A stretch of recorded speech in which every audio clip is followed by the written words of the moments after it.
to keep yourself healthy and active. Keeping yourself safe does not just include scene safety, but also includes physical and mental well-being. Taking care of yourself mentally, physically, and emotionally is key to any good career as an advanced EMT.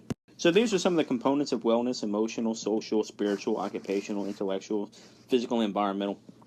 Of course, this is not an all-encompassing list, but it covers pretty much the main points of what we need to take care of. So the World Health Organization, that's an international organization which is responsible for research and education and monitoring health trends across the globe, defines health as a state of complete physical, mental, and social well-being, and not merely the absence of disease or infirmity. Basically, health is a holistic type approach. It's not just about your physical well-being, but it's about your overall well-being, your happiness, and your contentment with life. As a healthcare provider, your patients are looking up to you to be the role model in health. They look to you as like, oh yeah, this is my physician. He runs every day. You know, that's a role model. That's somebody who's going to go and motivate people to exercise. You know, EMS professionals were not those role models. I mean, everybody knows an overweight, obese EMS professional out there who is out there lecturing people on their high blood pressure and taking care of their bodies as they sit down and they're gulping down the Big Macs and the Cokes in the front of the ambulance, and they're not exercising. They're treating their bodies like crap. We have an obligation to be role models in the community. We have an obligation to educate our patients on health issues, and we have an obligation to have an active role in public health. The health of the nation. Goals of the Healthy People 2010 initiative is increasing the quality and years of a healthy life. How do we do that? We stay active. We develop good support groups and relationships. And we eliminate health disparities. A lot of health disparities between the very rich and the very poor. A lot of shift workers have poor health because of the shift work. A lot of poor people don't have access to the same levels of care and health and nutrition that the more wealthy do, or dental care, or eye vision, or anything like that. So these are your leading health indicators. This is the indicators that you're leading a healthy lifestyle is a level of physical activity. You need to be doing at least 30 minutes on most days of the week so far as physical activity is concerned. If you're overweight and obese, you're obviously not healthy. If you're using tobacco use, that's a bad thing. Guys, remember, on campus, tobacco use is banned. Substance abuse, of course, if you're abusing substances, alcohol, heroin, drugs, and any kind of, that's an unhealthy lifestyle. And responsible sexual behavior. If you're behaving responsibly sexually, you know, you're using condoms, that sort of thing. All healthy behaviors. Mental health is important, making sure that, you know, when you get those pediatric cardiac arrests, or you work that difficult call with the abused patient, that you go seek mental help. You talk to somebody about it. You don't just bottle it up and ignore it. Injury and violence, you know, anytime you have injury and violence, you're going to have poor health, obviously. Environmental quality, living in poor environmental conditions can affect your health, both physically and mentally. If you live in a cluttered environment with lots of stuff everywhere, you're going to feel bad about how you live. And also, having all that stuff around can affect your respiratory system. You have, sinus infections and things like that. Getting immunization and keeping track of that is very important, especially for our adults. Oftentimes, we get out of school and we forget that we need to keep that stuff up, and we lose track of it. And then access to healthcare, too. We need to increase access to healthcare for everybody around the nation, both through primary care and specialty care. Right now in the United States, there's a very big glut of primary care physicians because it just frankly doesn't pay a lot. People who are dedicating 10 years of their life to the study of medicine don't want to make $100,000 a year. They want to make a little bit more than that. So they're going into the specialties and leaving primary care to the nurse practitioners and the physician assistants.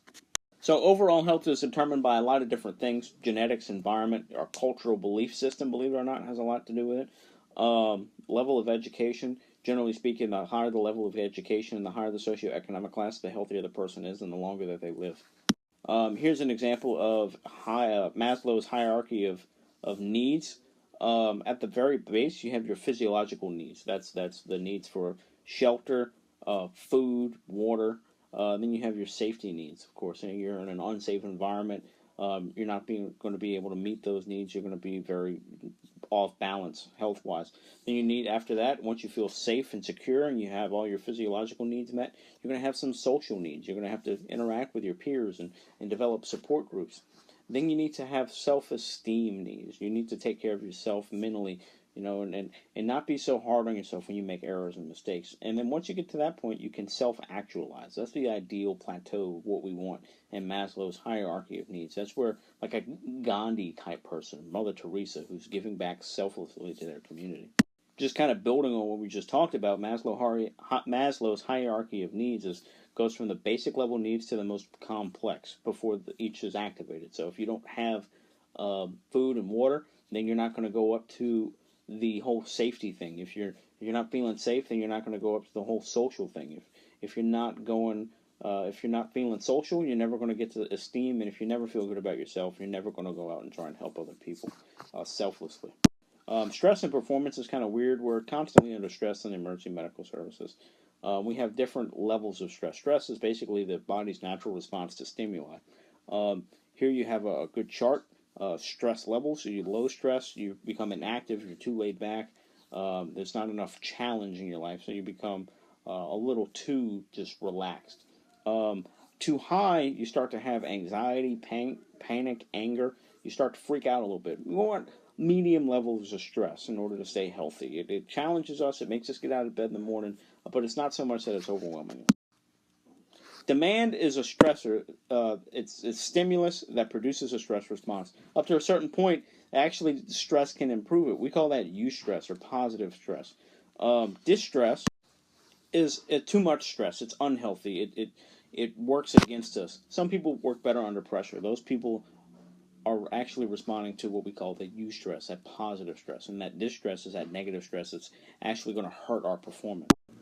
Okay, so here you have the alarm resistance, exhaustion, rest and recovery type phase. These are the different phases of physiological response.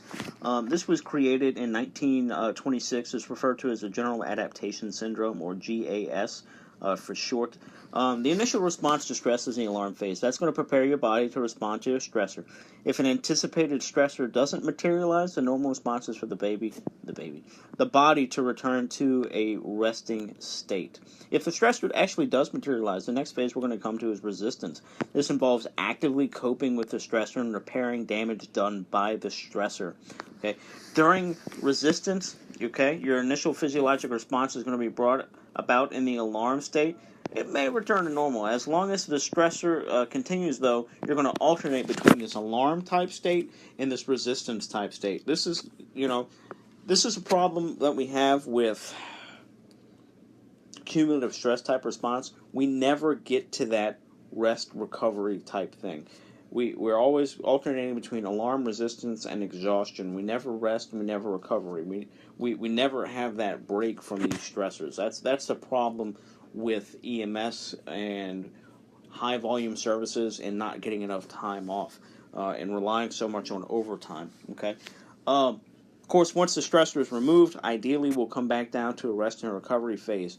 However, if our body has been under a resistance phase and alarm phase for long periods of time, it'll actually go into exhaustion. When exhaustion occurs, you need a period of rest and recovery for the body to return to a state of wellness. So chemically what happens to us in the alarm phase is you're going to have the sympathetic nervous response. It's going to be stimulated by a hormonal secretion. Basically, your limbic system in the brain is going to signal your hypothalamus. The hypothalamus responds. It's going to create this hormone. It's called corticotropin. Corticotropin is then going to be secreted.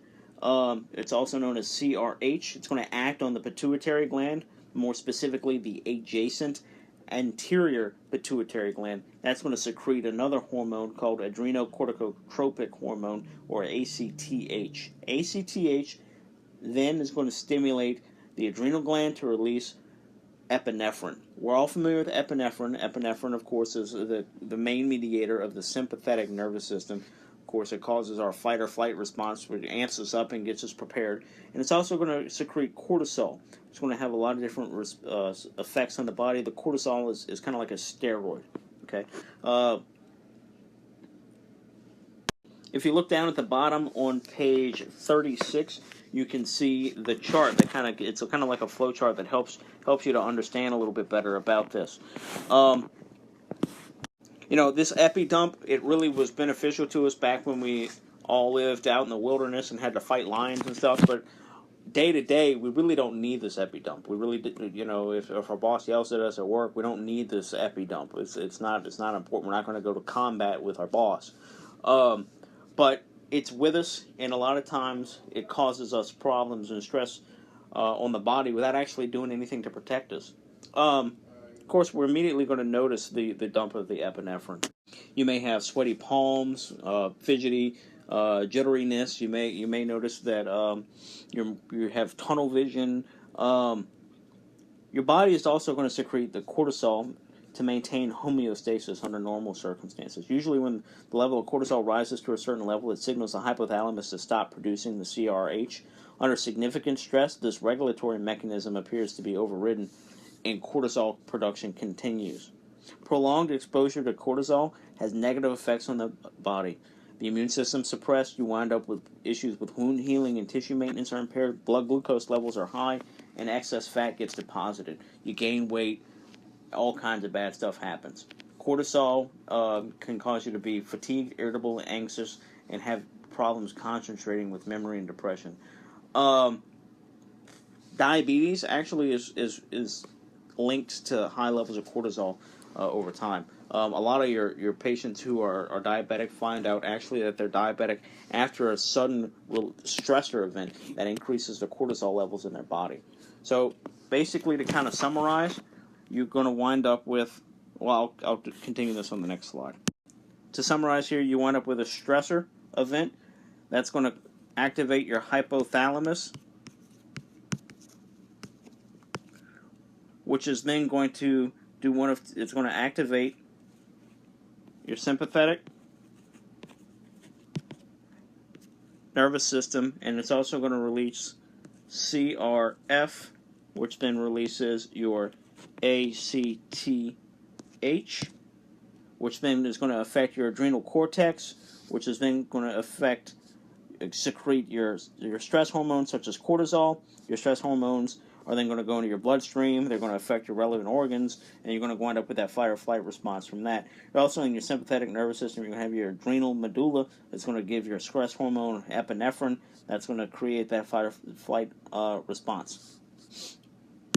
Some other changes you'll see are the blood will start to shunt away from the skin. It'll go in towards the core of the body to help out, or go in towards the muscles, so you're able to use your muscles a little bit better. Your pupils will dilate to get more light in to help you respond to the perceived threat. Again, general adaptation syndrome or GAS, these are your phases. You have your alarm phase, your resistance phase, your exhaustion, and your rest and recovery phase. This was developed to describe biological rather than psychological response to stress, but it kind of also works with the psychological. An acute stress reaction is a reaction that occurs after an exposure to stressful event, immediately afterwards, okay? A lot of times it's difficulty focusing, receiving, processing information becomes difficult, and repeated exposure to these stressors over time results in cumulative stress. This is also known as cumulative stress disorder. Cumulative stress disorder is a very prominent thing in EMS. Some people refer to it as burnout, but clinically it's actually called cumulative stress disorder.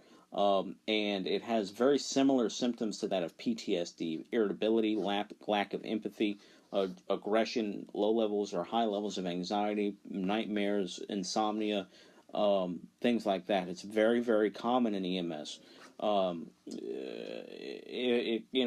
for those of us who've been doing this for a long time, we start to see little bits of this that kind of creep into our lives where, oh yeah, you kind of come home and you had a rough day and your wife wants to talk and you just kind of snap at her and you're like, yeah, I don't really want to talk to her. Or your husband comes in and you're like, hey husband, I've had a rough day at work. And he's like, yeah, me too. I just couldn't get that guy at work to understand that I need to pay that bill. And you're sitting there after you worked like 2 cardiac arrests and you had a big trauma code or something, and you're just like, I don't really care about your guy who couldn't pay his bill. And that's we over time, if we don't take care of that, we wind up with that cumulative stress or that burn. Some symptoms of acute stress: you have physical symptoms, nausea, vomiting. You may have chest pain, shortness of breath that's stemming from the anxiety. You have cognitive issues where you have trouble